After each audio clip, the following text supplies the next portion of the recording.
Hi, this is the eighth in a series of conversations I'd like to have with America about death and dying. And in this one, I would like to focus on the removal of life sustaining treatment. For example, removal of a person from a ventilator or removal of tube feedings if they're unable to take in fluids or food on their own, or removal of a person from hemodialysis, for example. And this can either be done if a person themselves is conscious and can make those decisions, he can make those decisions for himself. Or a person who is unable to make those decisions, either if they have a durable power of attorney for healthcare, that designated person can make those decisions based on what they know of that person's opinions on the subject, or they can make those decisions based on what they feel is in the person's best interest. And for example, if a person were to be withdrawn from a ventilator, let's say they've had a massive stroke, they were going to be withdrawn from a ventilator, then what they generally do is put a person on drips, narcotic drips and sedative drips, so that if there is any awareness of an uncomfortable sensation, then they are sedated enough that they're no longer aware as the ventilator is slowed down and ultimately stopped.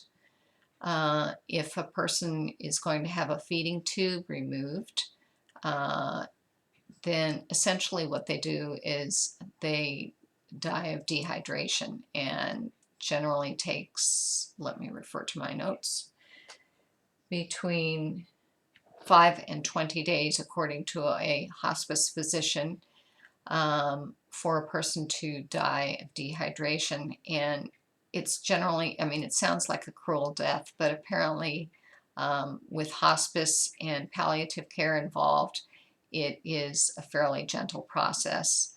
And the patient can be kept comfortable. If they need any kind of narcotic or sedative drips, they could potentially have some sedation, but it is generally a fairly comfortable death. If a person were to have be removed from hemodialysis, let's say they became demented and the family member said, you know, this isn't, you know, a viable reason for keeping them alive anymore, then after removal from hemodialysis, and again, I'm going to look at my notes, approximately 9 days.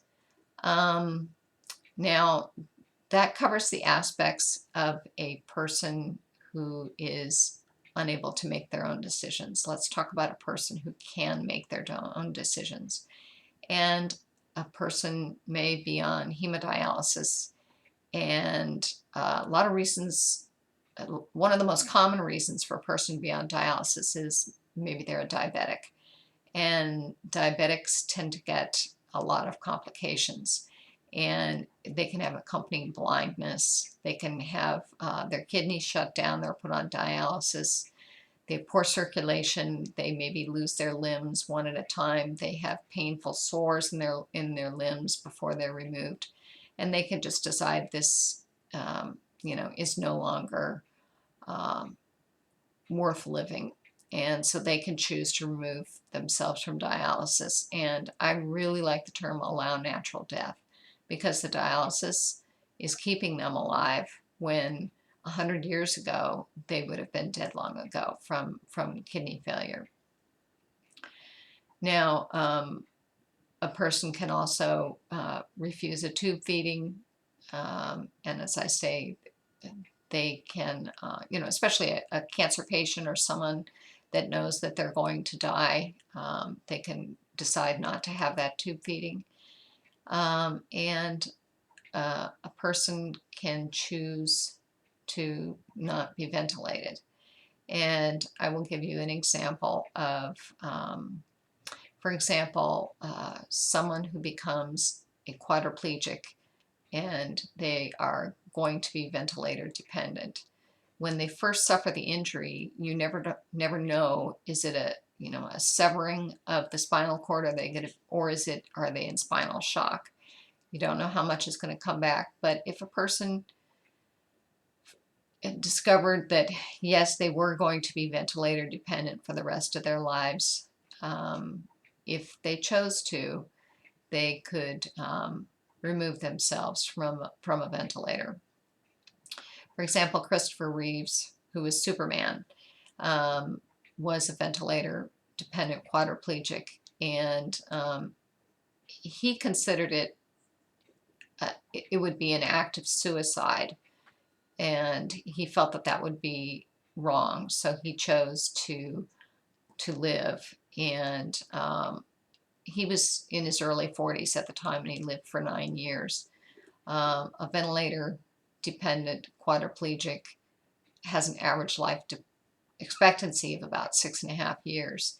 He lived 9 years, and he had the best care that money could buy. And he still died of complications from something as simple as a bed sore. And so, as a person is making those decisions, they have to evaluate what kind of support system do they have. Will that life be worth living? And consult, if they need to, with any religious person that they trust. And then I'll tell you a story that has been with me for most of my career. When I was in my early 20s, we had a patient start coming into the hospital, and she was also, maybe she was in her teens at the time, and she had a lung disease that was going to ultimately prove fatal. And I knew her for years, and during the last, say, 18 months of her life, she was in the hospital almost continuously. I think the longest time she was home was for 2 weeks. And even though she was in her early 20s, she had never been allowed to get through the stages of growing up. She was essentially a rebellious teenager, and she was just awful to take care of because she was always complaining. She was always unhappy. She wanted more control, and a hospital is a place where there is almost no control. Adults have difficulty with this, much less a teenager who's trying to assert their independence. And she would go in and out of intensive care, to the floor, intensive care. She'd have to be intubated. And she was in the hospital for probably 8 months straight. And she did one of the most brave and adult things that I've ever seen. She made the decision to end her life on her own terms. And she made the decision to have her self removed from the ventilator. And pretty much a lot of the nurses in the hospital knew her because she'd been in for so long. And most of us took turns visiting her during the last hours of her life.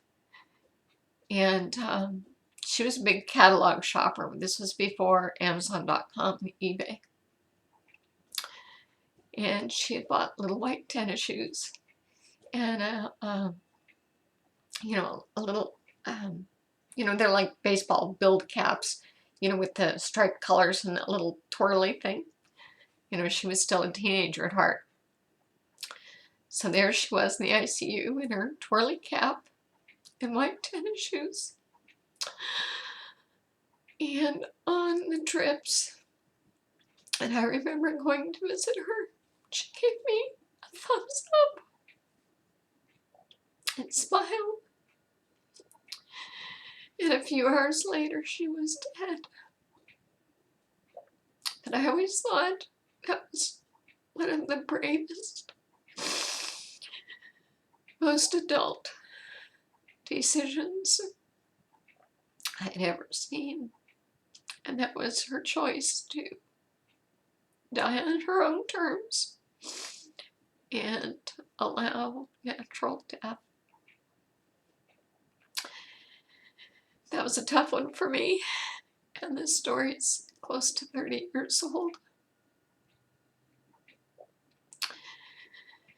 I hope you have a thoughtful day.